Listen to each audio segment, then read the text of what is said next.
to the Mike Hewitt Show with my guests Jim Riley in the studio, and on the line with us is Cindy Gamrat, who is a candidate for state representative in Michigan's 80th district. Cindy, do us a favor. Tell us a little bit about, let's start off with some basics. Where is the 80th district at? It's pretty much the entirety of Allegan County, minus 3 townships in the northeast corner. It's Bob Janetsky is our current state representative, and he is term limited out.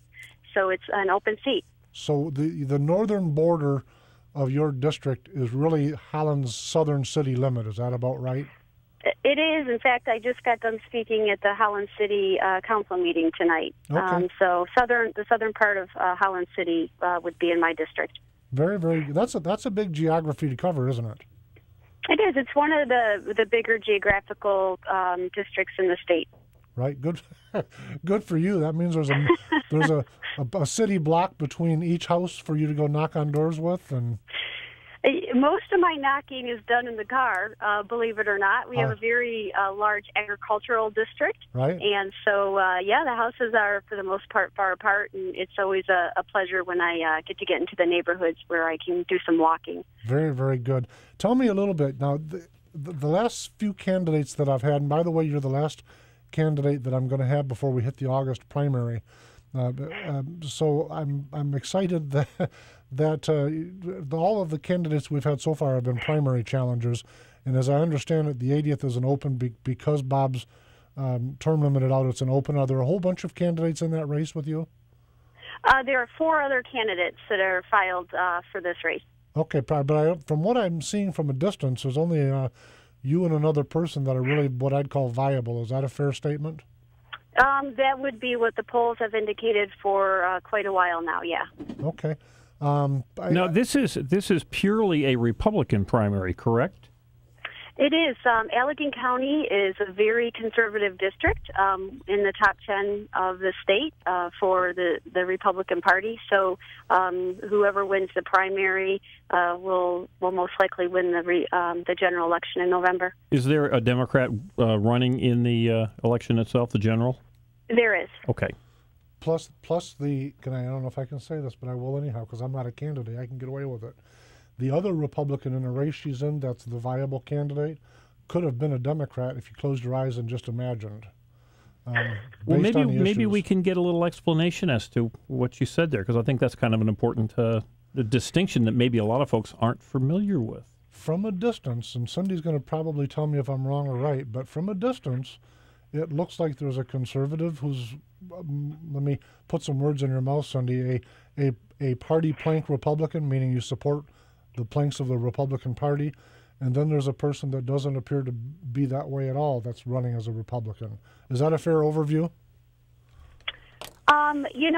What I tell the voters is this, because a lot of people will say, oh, you're a Republican, so I support you. And I think not just in my race, but in any race, voters need to be aware that just because somebody runs as a Republican or has an R behind their name does not mean they automatically line up with the values of the party, which if you look at our party values in the planks of the Republican Party, we have pro-life, pro-traditional marriage, limited government. And so, unfortunately, most of the voters just assume that when somebody runs as Republican, they believe in those things. And I think that for honesty and transparency, that if you don't believe in those things, that you should let the voters know about it. But so they need to be cautious. They need to look very closely. Recently, I put out a contrast piece because these issues and these values are very important to me, and I always tried to be an informed voter. And I would want to know where the candidates stood on these things before I voted. I wouldn't want to find out afterward and assume, they stood for one thing and then afterward find out that I was wrong. I think the result of that exact thing is why there's so many primary challenges taking place. Listen, I went over your website a little bit this afternoon, Cindy, and one of the things that really struck me, what made me reflect back as you used the word believe, one of the things that really struck me about your website is the opening page I believe in the American spirit, and I got to applaud you for that statement, because I think that seems to be somehow lost as in a lot of campaigns and maybe in our culture in general. So I share that belief with you. I believe in the American spirit also. Well, my dad was born in Yugoslavia and grew up in Germany, and he grew up as a boy under Hitler, immigrated to the United States after World War II, and so liberty and freedom has always been very important to our family. And he has shared stories, and, he really impressed upon us, in America, if you work hard and you have this freedom and opportunity, you can be anything you want to be. And so I always was aware of that growing up, and I think sometimes we can take that for granted and don't realize, that freedom isn't free. And if we're not careful, we can lose our freedoms. It's too easy for me to pass up. You're second-generation immigrant then, is that correct? Am I saying that right? I think it's called first generation. First generation? My father came, father's you're an immigrant. Right, so you'd be first generation. That means you support immigration. Where are you on this illegal immigration question, Cindy? I support legal immigration. And so, for many, many years, America has welcomed immigrants from all around the world. And they come here because of our freedoms and our republic and our way of life. And when we are a nation of laws, not of men. And that's part of that safety and security that keeps our freedoms established.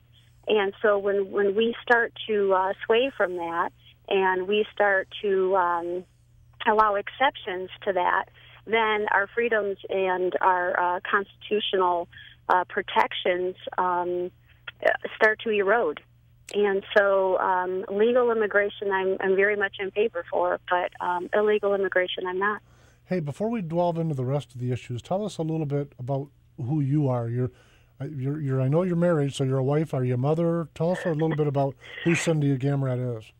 Okay. Well, you already heard about my father. My father started a tool and die business in his early 20s, and so myself and my siblings, we grew up in his tool and die shop, learning what it was to run your own business and have it be successful. At 18 years old, I started off as an independent contractor and did very well with a sales and marketing firm. Worked my way through college. I went to school at University of Michigan, School of Nursing. Graduated from there and became a registered nurse. Married my high school sweetheart, and he went to school at Western Michigan University for paper engineering.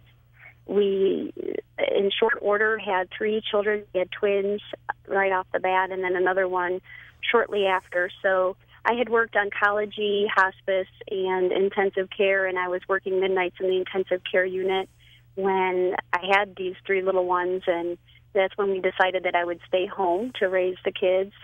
Shortly after that, we decided that we would homeschool, so I have homeschooled them all the way through. My oldest are 17, the twins. They just turned 17 and have taken their first college classes last year at Cornerstone Christian University.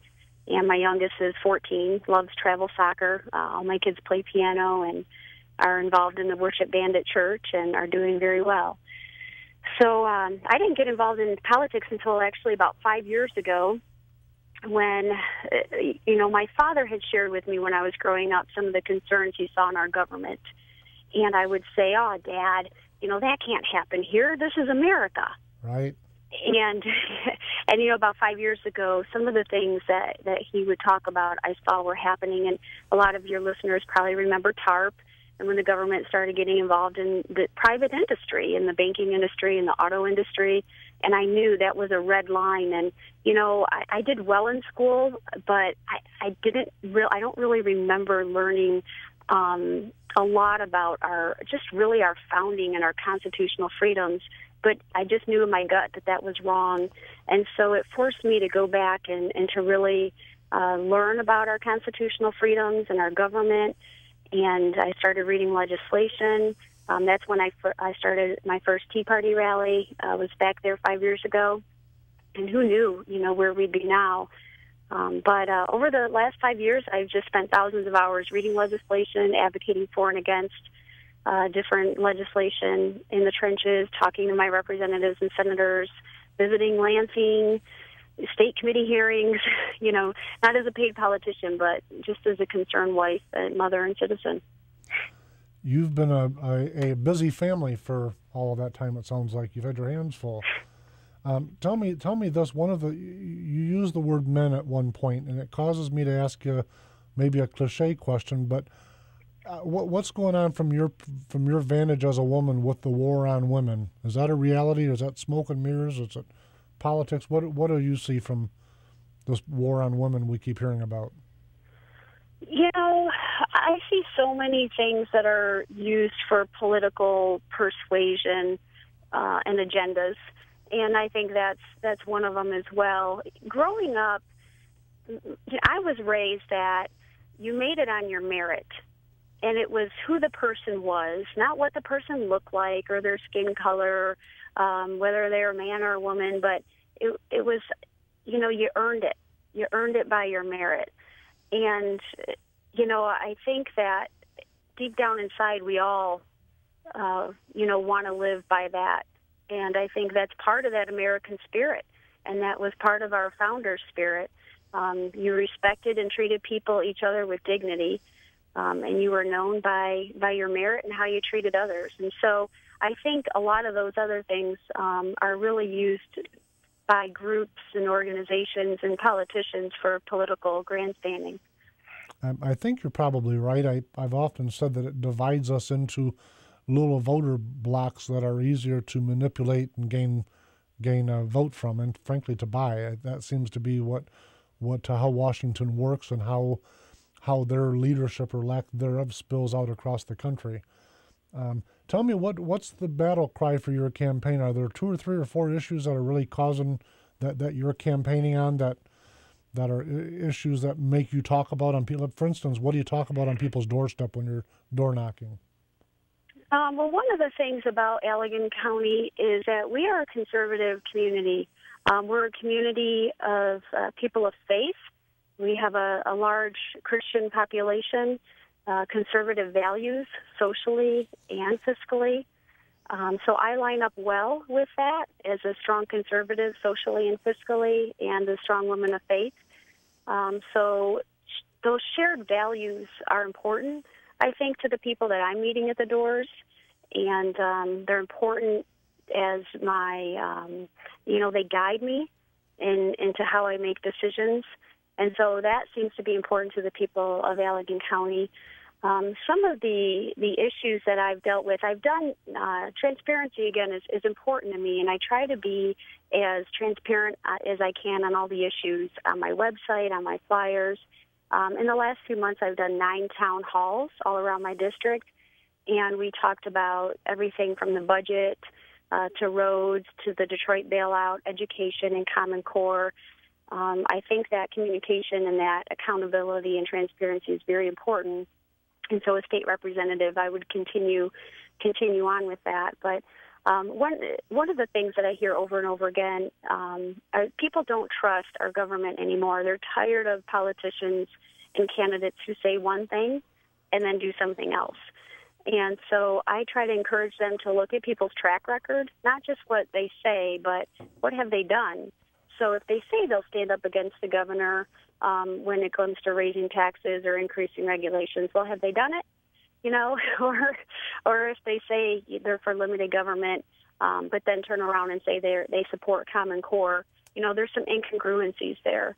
And so I think what people really are looking for are honest and transparent representatives that will take those values to Lansing and stand for them. Cindy, I'm looking at more than just honesty. I think honesty is critically important, but I'm also interested in someone who understands the nuances of the issues. And every voter who hopefully will vote for you in this coming primary will also be faced with voting on Proposition 1. Can you tell us, number one, how you would vote on Proposition 1, and number two, why? Sure. I'll just say this with all the different things on the ballot, because my race has been so intense, and we're coming down to the last few weeks. I have had not as much time as I'd like to research Proposition 1 and some of the other things. Well, you're going to have to vote on it in the same way that I am. I understand. I'm just saying I have had a chance to look at it a little bit, but I usually, when people ask me where I stand on something, I like to, and before I vote on it, I like to make sure that I have looked at it thoroughly, and I feel secure where I'm voting. However, I will tell you where I'm at right now and my thoughts right now on that. From what I can understand and what I've researched on Proposition 1, it would save, it would cut taxes from businesses and be helpful and beneficial to business and decrease taxes, and that I am for. However, I also understand that it would also create this new taxing unit, if you will, local taxing unit, and that is where I need to do some more research on what does that mean, because that I would not be for.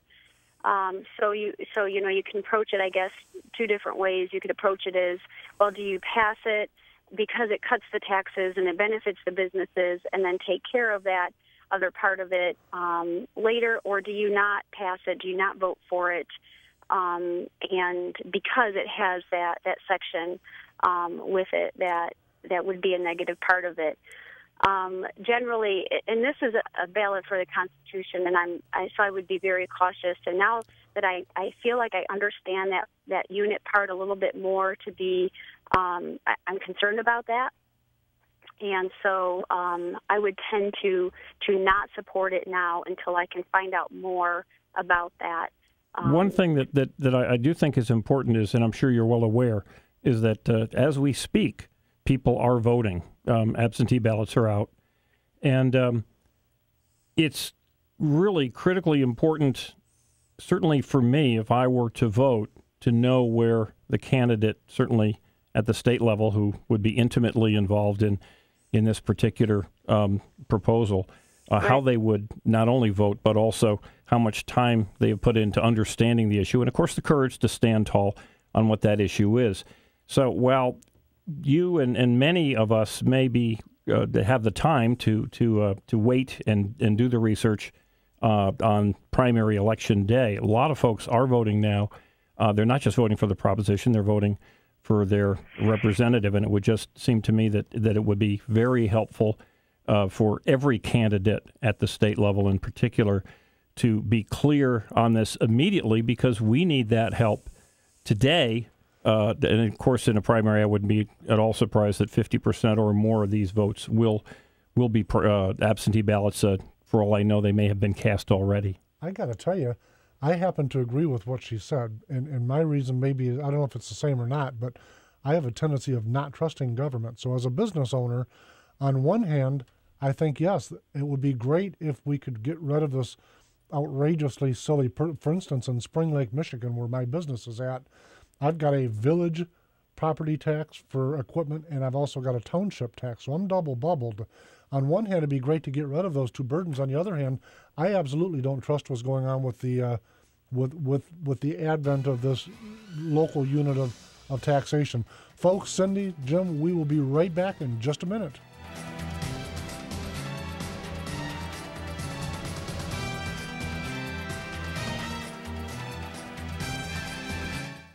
I made a discovery. The down-home community our grandparents loved is still here. Seriously, that's what you'll find at Renegade River in downtown Spring Lake. You might be looking for a new or used hunting rifle or something for personal defense. Maybe a DNR sport license or fishing supplies, personal and home defense, hunting, Army, Navy supplies, fishing, survival gear, and even a tools and guy stuff consignment department. You'll be greeted by low prices and quick professional service provided by shopkeeper like Hewitt. If you're not in a hurry, grab a cup of coffee and join in the conversation. Renegade River, firearms, hunting, personal protection and survival gear, going camping, or looking for emergency products. Come take advantage of the prices while meeting up with old friends and making new ones. Renegade River, next to the police station in downtown Spring Lake. Or go to the website, renegaderiver.com. Are you one of the many Americans who undergo CPAP or BiPAP therapy? Replacing your supplies every 3 to 6 months is critical, as bacteria will build up and worn-out straps cause leaks. Call Allied Medical Supply Network and speak to an expert agent who will set up a schedule for your supplies to be delivered right to your door at little or no cost to you. Call Allied Medical Supply Network today and rest easy. Call 800-284-2512. That's 800-284-2512. My name is Oscar Osbo, Oscar Osbo Audio and Video. I've been doing it for over 14 years here in the White Lake area. Been doing the video for over 20 and radio for over 30. I'd like to tell you a little bit about what I do and I can do for you. I can make commercials for much cheaper than the other guys. Video editing, life stories, music videos, and sporting events. I also been a DJ for over 30 years, so I have a DJ service that I like to bring to your next special event. So give me a call at 231-288-3580 or 231-894-0091. That's 894-0091. Also, one of my specialties is to transfer your VHS tapes, your cassette tapes, your 8-track tape, your DV tape, your VHC tape, your 8mm, your Super 8mm. How about your High 8, or maybe even your records? I can digitally transfer those, usually to be better than the originals. And to do that, I only charge $10 a DVD and $5 a CD to do the transfer. And then copies are even cheaper. So give me a call now if you have any of those things that you want done just for you. Oscar Osbo Audio and Video at 894-0091 or 288-3580. Call me today.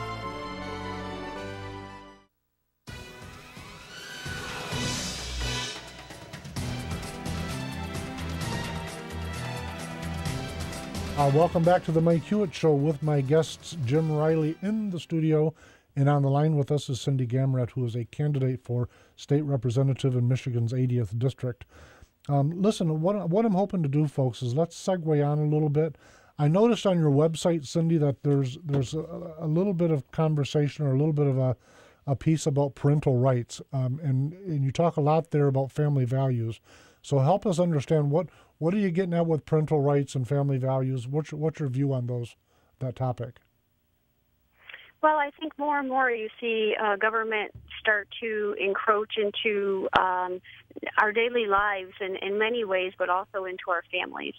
And there are different spheres of authority, and I believe that the parents have the authority over the children and the upbringing and the responsibility for that, and that government has no place in being involved in that. And so there are certain things out there. One of them is called the Parental Rights Amendment that is being put forth to try to secure those rights. I laugh a little bit when you said that. I had a flashback to my younger days. I remember being at one of my daughters with a teacher's meeting for one of my daughters. At the time she was in 3rd grade. So I was sitting at the the big, large, round table, but it was, I say little dinky, it was like 1.5 feet off the floor, and I'm 6'2", so I was sitting at the little dinky chair with my feet up, and they slid this big packet across the table that was titled, "Your Parental Rights."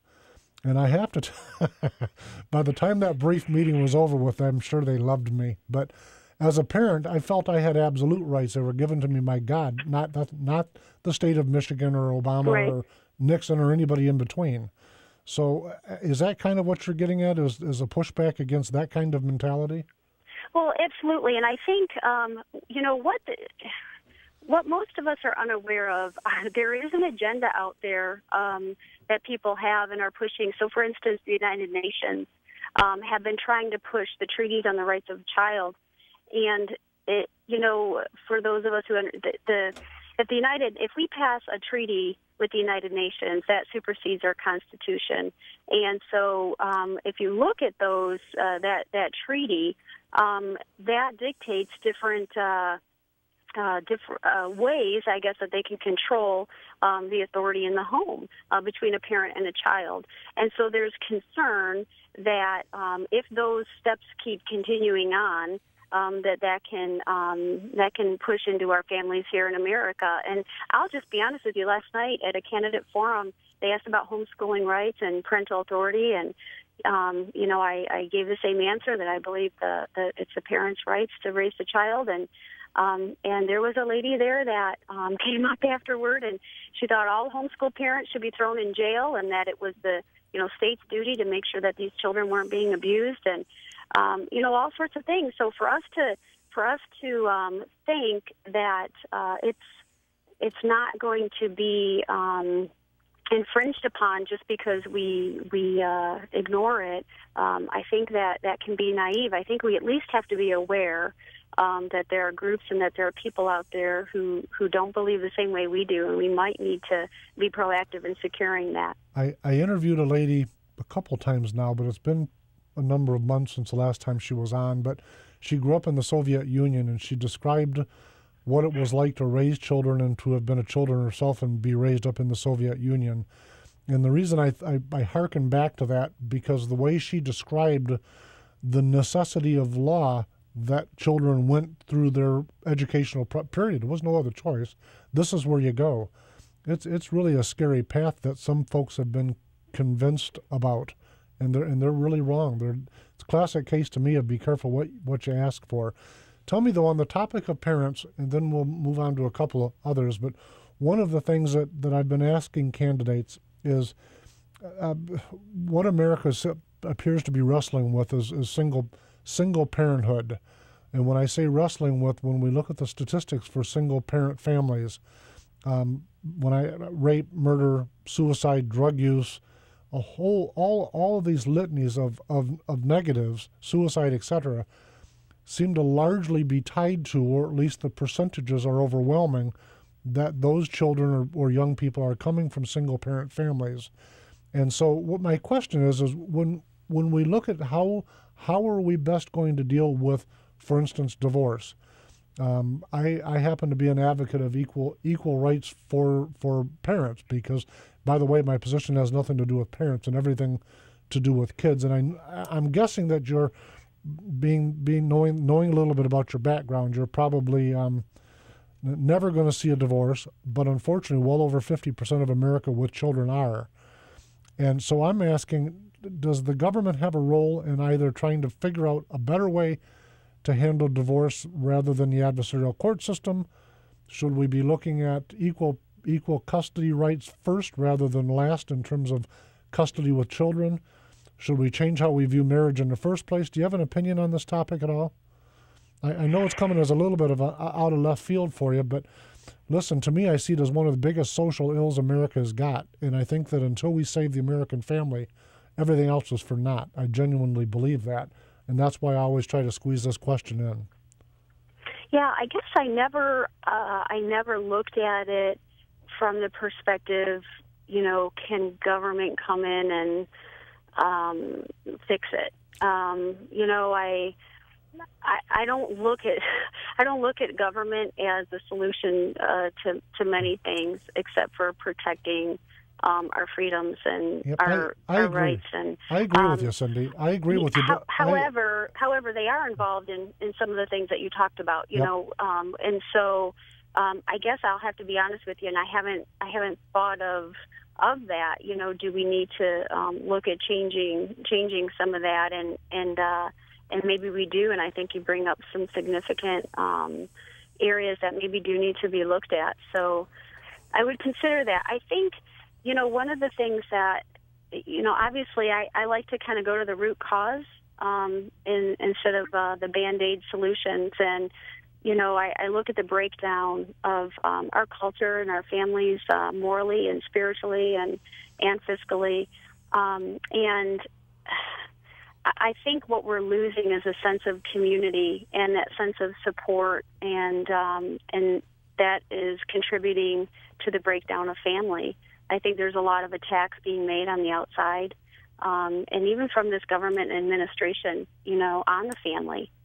And so I guess I never looked at it from the perspective, can government come in and assist there? Yeah, understand though, Cindy, I wasn't looking for government intervention, because that's probably about the last thing on my list that I want. That said, government has already intervened, and I believe that's part of the problem. But my reason for posing the question is that when we look at divorce rates that are well above 50%, and then when we start looking at crime, suicide, etc., when we start looking at those rates and say those are overwhelmingly coming from single-parent families, and it causes me to stand back and say, are we not educating our young about what the meaning of marriage is? Are young people not entering into marriage with the right state of mind?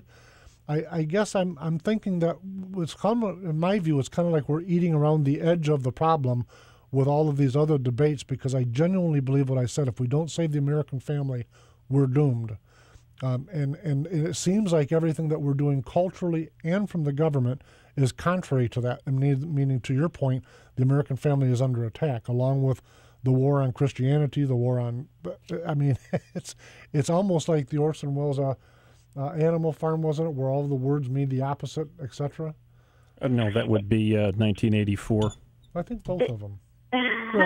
What say you, Cindy? Well, when you're talking about all of that, and that it can get some of these problems. We have big problems, and big issues. It can get discouraging, but we have a bigger God. I truly believe that, and however it ends up, the one thing I do know is that we need to be obedient to where He calls us.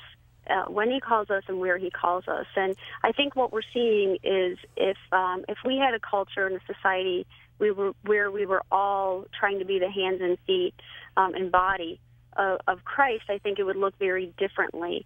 But I think we have just come so far from that. We have come far from being trying to be that salt and light.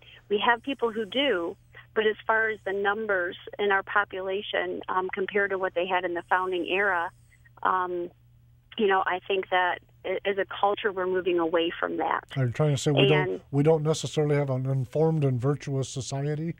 That's what most of our founders talked about. I think yes, and I think what the founders, what being a Christian meant, it looks differently than I think what a lot of people think being a Christian means today. Right, I agree. Let's go back to some of the more the stuff you're probably hearing on the campaign trail. Being that you're homeschooling, I'm going to guess that you're a big supporter of Common Core. No, I've been fighting Common Core before I even knew about Common Core. Back when it was Race to the Top, right. when they were offering money for these states to sign up before Common Core was out there. So no, I've been fighting it hard, and I'll continue to fight it and do whatever I can to fight it as a state representative. Now, listen, I am a supporter of homeschooling. Now that said, I understand that many of our listeners and viewers aren't in a situation where they can do that with work and so forth that controls so many people's lives. So it causes me to ask you, if you're opposed to Common Core, what would you advance as a legislator instead? That is an excellent question. And, I have, in this fight against Common Core, I've been up to the state committee hearings on that and talked to some of the members on the State Board of Ed. And when I was talking to one of them this past summer, they said, what would you be for? And what's your solution for it then? And you know what? I didn't have one, and that was a really great point. So what I've done is, in this last month, I've done 3 town halls on education, focusing on Common Core and trying to talk about what it is, and then what are some alternatives to Common Core that we could put together. And I've talked to teachers and school board members and school administrators and parents and just started that conversation. We need to have an alternative to present if we're not for Common Core. And when I look at, the foundation of what I think that alternative should include would be definitely local control of education, which is not what Common Core gives you. And so I think that's something that's something I definitely would like to continue working on, is coming up with an alternative. But, just going back to that local control is a big piece of it, and having the parents and the families involved with the teachers in the classrooms. One of the things that's fascinating, first off, to me, the answer is local control. That is my answer. And it's a fascinating thing. If you look back at generations gone by and you went to a school board meeting, they were pretty well attended. And that's not the case anymore. And the reason is that the school boards aren't focused on education. So there's no draw for a parent unless they've got some specific drama.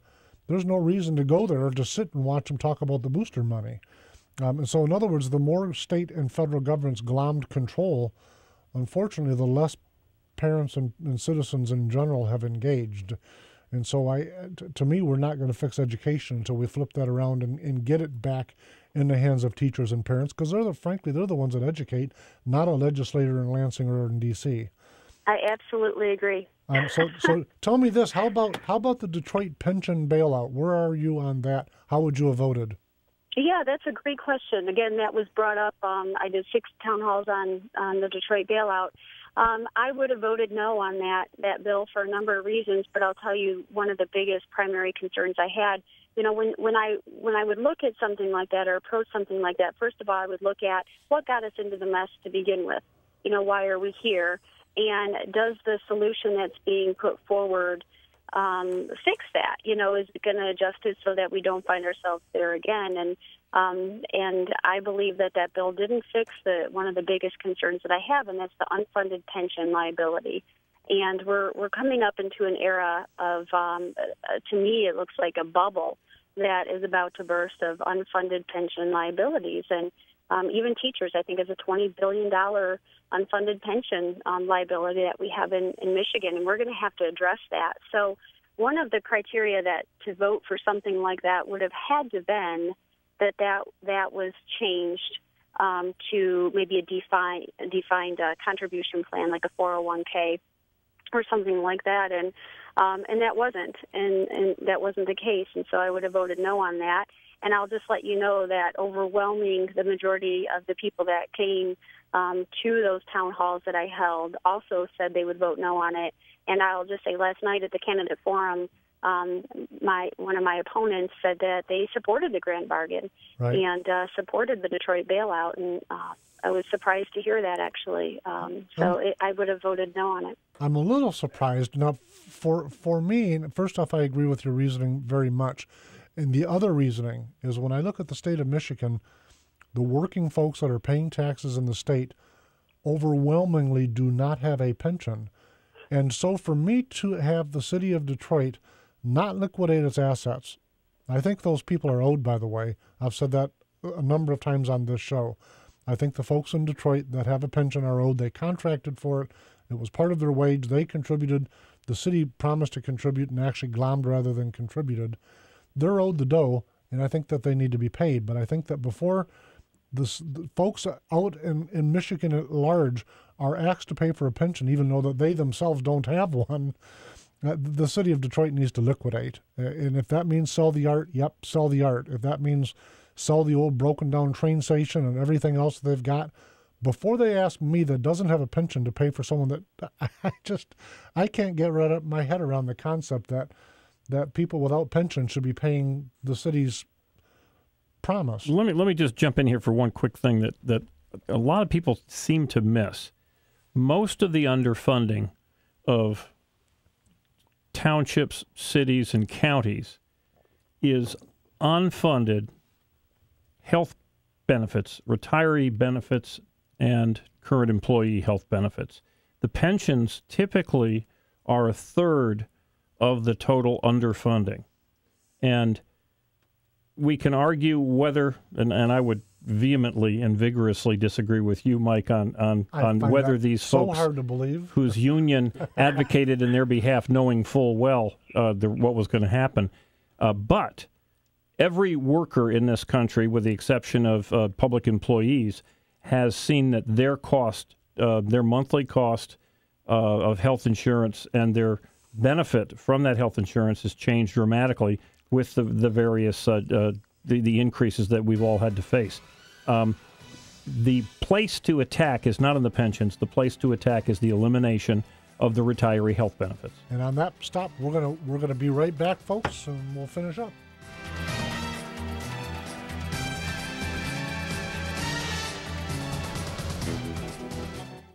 Attention hip replacement patients. Several metal-on-metal hip implants have been recalled, and a jury recently awarded $8.3 million to one hip replacement victim. Metal-on-metal hip implants can cause excruciating pain and may require expensive surgery to replace. If you had a metal-on-metal hip replacement and it's been removed or it needs to be removed, call the Goldwater Law Firm right now. I'm attorney Bob Goldwater. Metal-on-metal hip replacements can be dangerous. If you have a metal-on-metal hip implant, even if it hasn't failed yet, call us right now. You may be entitled to substantial compensation. The manufacturer of your defective hip implant should have to pay for your medical expenses and your pain and suffering. Your time to act is quickly running out, so call us right now. If you have a metal-on-metal hip replacement and it's been removed or is causing you problems, call 1-800-540-9516. That's 1-800-540-9516. I've made a discovery. The down-home community our grandparents loved is still here. Seriously, that's what you'll find at Renegade River in downtown Spring Lake. You might be looking for a new or used hunting rifle or something for personal defense. Maybe a DNR sport license or fishing supplies, personal and home defense, hunting, Army, Navy supplies, fishing, survival gear, and even a tools and guy stuff consignment department. You'll be greeted by low prices and quick professional service provided by shopkeeper like Hewitt. If you're not in a hurry, grab a cup of coffee and join in the conversation. Renegade River, firearms, hunting, personal protection and survival gear, going camping, or looking for emergency products. Come take advantage of the prices while meeting up with old friends and making new ones. Renegade River, next to the police station in downtown Spring Lake, or go to the website renegaderiver.com. Are you one of the many Americans who undergo CPAP or BiPAP therapy? Replacing your supplies every 3 to 6 months is critical, as bacteria will build up and worn-out straps cause leaks.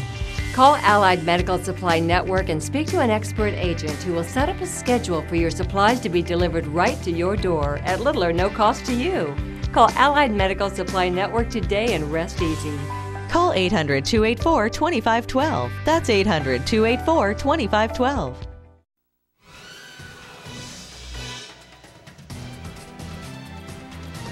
Welcome back to the Mike Hewitt Show with Jim Riley in the studio, and on the line with us, Cindy Gamrat, who's candidate for state representative in the 80th. Cindy, we've got just a short segment to wrap up the show today. Tell us a little bit what's on your agenda. What would you like to talk about? Well, Mike, one of the things I would like to champion is the life issue. I'm 100% pro-life, and I don't know if you've seen recently, Senator Rand Paul has supported and put forth a Life at Conception Act. And that's something I would like to do as a state representative for Michigan, is put forward a Life at Conception Act. And that would save about 23,000 Michigan babies per year. So life is an issue that I would like to champion. I don't think we've had a champion up there recently, so that's one of the issues that's important to me. Also, our Second Amendment freedoms. I'm a CPL holder and believe strongly in our Second Amendment. I'm the only candidate that has got an A rating from the Michigan Coalition for Responsible Gun Owners, and also a qualified rating, the highest rating you can get as a non-incumbent from the NRA. And so those issues, along with other, I see a lot of attacks on our religious freedom, even Christmas, for Pete's sake, and Easter, and it's really starting to grow and to become more and more frequent in marriage. So I would stand and support our religious freedoms. That's what our nation was founded on, and traditional marriage. I can tell you, Cindy, that you got me smiling a little bit. This show is partially sponsored by Renegade River, which is a gun shop in Spring Lake, which I own. So obviously I'm a gun advocate, and so I couldn't agree with you more on that topic, and I'm also pro-life. Having seen what the results of it are, both to the prospective mother, and obviously the images are outrageous, but we agree on both of those topics. Jim, were you wanting to say something? No, I must say I like a candidate who stands tall and firm on any issue. I can disagree with a candidate on particular issues, but I do like brave candidates, and I do think that taking a solid position on the Second Amendment and on life issues, frankly on either side, but in particular the pro-life side, that means a lot to me, because experience has told all of us voters, all of us disappointed voters, that those who are not wishy-washy, those who are firm, solid, brave, tend to be firm, solid, brave when they are elected officials, and Justin Amash is one of those. Cindy, if you passed Renegade River at Christmas time, you'd see a Santa Claus, Mr. and Mrs. Claus, sitting up in the front window with big, gigantic Merry Christmas signs on either of my big front, old traditional-looking downtown building. So between that and the fact that I'm a gun shop, I didn't win the Christmas Decoration Award this year, or the year before. I probably won't win the next one either. I think these things are important to maintain going forward. When I was touching on family issues earlier and divorces and all that, frankly, I believe that part of the problem are exactly what we're talking about in terms of the war on faith, regardless of whether it's Christian faith or Buddhist. I don't even care. The concept that there's a war on faith in America, of all places, I find absolutely appalling. That's my view. So, tell me this: the more on the things you must be talking about. I refer to it as a 20% minimum wage hike. How would you have voted on the minimum wage hike? I don't support wage control. I don't. I support a free market, and also I wouldn't support raising the minimum wage. Again, kind of going back to my childhood growing up, there was a place to start. You had to start somewhere. When you're starting off at a job, you don't have experience, you don't have knowledge, but it was an incentive to work your way up. It was an incentive to work hard, to gain that experience and knowledge, to do a good job, and then be rewarded, with a pay raise after that. And so, I think that I hear a lot about a living wage. Well, every wage can't be a living wage necessarily. It's not meant to be that way. My 17-year-old children do not need a living wage to support a family right now. And so I think it's important that we have a place to start. I think it's important that business owners get to decide the value of that worker as far as what their wages are and the value that they provide for that service and that job. I think it would very much hurt our economy right now, and I can tell you I've talked to many business owners who have testified to that with that wage increase going up, it's going to hurt. And when you hurt the economy like that, it hurts all of us. And so I think it's the negative impacts really outweigh any positive impacts that it would have. The sad part about it is, Cindy, is that it will negatively impact the exact people that those folks that claim they're trying to help. It hurts them. When I worked at Zips Ice Cream, I wasn't expecting a living wage. Right. Having said that, if they jerk up all of the wages, and by the way, folks, it's not just the folks that were earning a minimum wage. Union wages, most of the wage scale in Michigan are based on that minimum wage, wrongfully, by the way, I believe, but nevertheless it is. I was raised up and worked most of my career in a commission-driven environment, so I didn't earn anything, I didn't make anything. Most of my years in management was based on department or store profit. If I didn't generate a bottom line, I didn't get paid. So you get pretty good at your job, but you also learn to really measure a sense of value. And there's nothing better than getting to the end of the week and say, I did a good job and I got paid for it, versus getting to the end and say, I got a good bump in income, but I didn't do anything different. I don't think that the human spirit does well in that environment. At least that's my view of it. One of the other topics I wanted to ask you about is getting bantered around more on the conservative side than anywhere else. But have you been following the debate over E-Verify? A little bit. Maybe if there's something that recently happened, if you can let me know if you're referring to something specific. Yeah, there's not. Representative Hooker was on our show a few weeks ago. Okay. Him and Dave Agema. And by the way, one of the things I want to talk about today before we run out of time is I see that Dave Agema has endorsed you. And is that correct? Yes. Excellent. Very, very good for you and smart move on his part.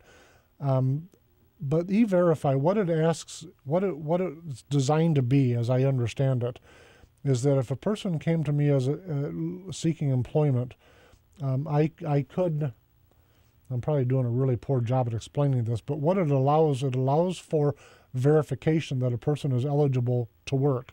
So in other words, it would screen out illegal immigrants while allowing immigrants and American citizens to what is your thinking on that concept? I've talked to a number of farmers and business owners on that. I'm cautious to ever put add regulations to businesses, and so I wanted to find out, would that be burdensome? Is that a burdensome process for businesses to have to do? It's a free process, but I'll tell you this, Cindy, and I understand the agricultural community and I are on opposite pages, if you will, on this. I think the idea of causing illegal immigrants to be second-class citizens paid lower is obnoxious. In fact, I think we fought that Civil War and put the concept of slavery behind us. And I believe that passionately.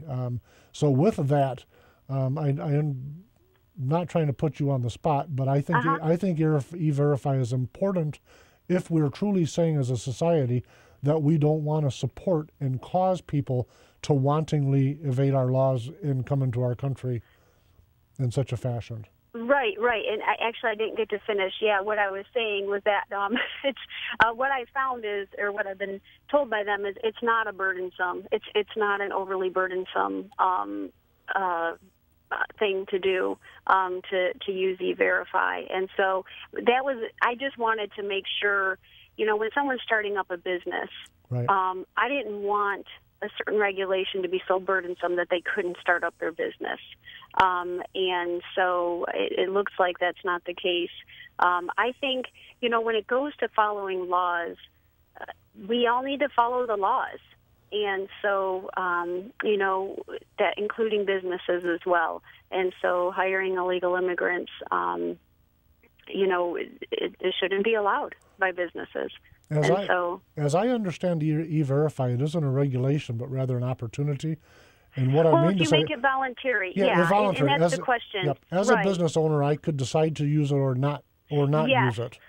Yes, I would absolutely be for voluntary. I wasn't sure if you were saying that all businesses had to use it or not. You will probably never find me advocating a regulation for anything. I think the government has a tough time finding its way out of a closet, much less regulating somebody else's life. Then we're on the same page. Okay, I wasn't clear on that in the beginning when you were saying that. So okay. Jim, are you an E-Verify supporter? Well, again, not surprisingly, I disagree with much of what you just said. I do think that people who are here illegally ought to be not just second-class citizens. They're not citizens in any way, shape, or form, so they ought to be second-class, at least as opposed to those of us who are here as legal citizens paying our fair share.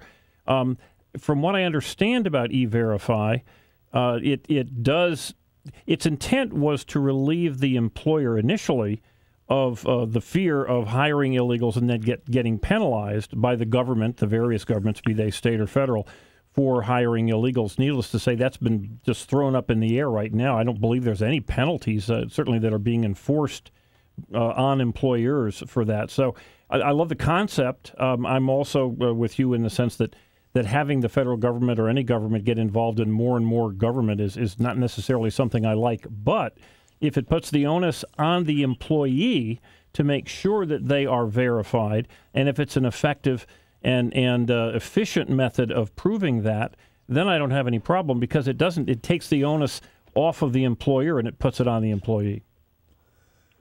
Cindy, we've got about 2 minutes left, and the last issue I want to ask you about is something I've taken from your website, and it's one of my favorite terms of all, and I think Jim and I maybe even agree on this. No. I don't even know what it is, and I can't believe there's agreement in the future here. State sovereignty. Listen, amen. I'm a huge advocate of state sovereignty, and I'll go you a step further. There isn't a single founder that would have signed the Declaration, much less the Constitution, if the concept of state sovereignty didn't exist. America wouldn't have happened as a union of states without that concept. But tell me what it means to you. Right. Well, when looking at this running for state representative, you look at the federal government, and I think they're completely out of touch with the American people. They don't listen to us. They don't hear what we have to say. And I think the only way that we are going to save our republic as we know it are for strong states to stand up to our federal government and say no, start saying no to this money with the strings attached, start saying no, not in our state. And in order to be able to do that, we need strong state representatives and senators who are willing to do that. I very much believe we need to stand on our 10th Amendment. And, it really concerns me looking at our state budget, for instance. Over 40% of our state budget is from federal funds. Well, when you get to that degree, who's now controlling your state? No question about it. Cindy, we're just about out of time, so before we do me a couple favors or tell listeners how they can get a hold of your candidacy. Yep. If they go to www.cindygamrat.com, that's CINDYGAMRAT, or they can call me at 269-365-7390. And I'm happy to answer any questions. But I would just encourage my voters to look at all the candidates. Not all the candidates will line up with those values that I shared tonight. So I would encourage them to look closely. It's important to be informed. Cindy, listen, I very much appreciate you on. I wish you the best. And we'll be talking to you again probably right after the primary is over. Thank you very much. Thank you very much for having me on. Thank you. Great Thanks, luck. Jim. Folks, we'll see you next week.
Brought to you by Renegade River.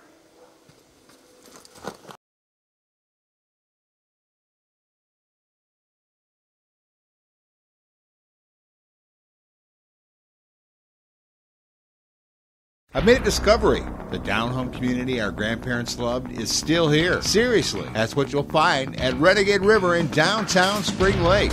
You might be looking for a new or used hunting rifle or something for personal defense. Maybe a DNR sport license or fishing supplies, personal and home defense, hunting, Army, Navy supplies, fishing, survival gear, and even a tools and guy stuff consignment department. You'll be greeted by low prices and quick professional service provided by shopkeeper like Hewitt. If you're not in a hurry, grab a cup of coffee and join in the conversation. Renegade River, firearms, hunting, personal protection and survival gear, going camping, or looking for emergency products. Come take advantage of the prices while meeting up with old friends and making new ones. Renegade River, next to the police station in downtown Spring Lake, or go to the website renegaderiver.com. My name is Oscar Osbo Audio and Video. I've been doing it for over 14 years here in the White Lake area. Been doing the video for over 20 and radio for over 30. I'd like to tell you a little bit about what I do and I can do for you. I can make commercials for much cheaper than the other guys. Video editing, life stories, music videos, and sporting events. I also been a DJ for over 30 years, so I have a DJ service that I like to bring to your next special event. So give me a call at 231-288-3580 or 231-894-0091. That's 894-0091. Also, one of my specialties is to transfer your VHS tapes, your cassette tapes, your 8-track tape, your DV tape, your VHC tape, your 8mm, your Super 8mm. How about your High 8, or maybe even your records? I can digitally transfer those, usually to be better than the originals. And to do that, I only charge $10 a DVD and $5 a CD to do the transfer. And then copies are even cheaper. So give me a call now if you have any of those things that you want done just for you. Oscar Osbo Audio and Video at 894-0091 or 288-3580. Call me today.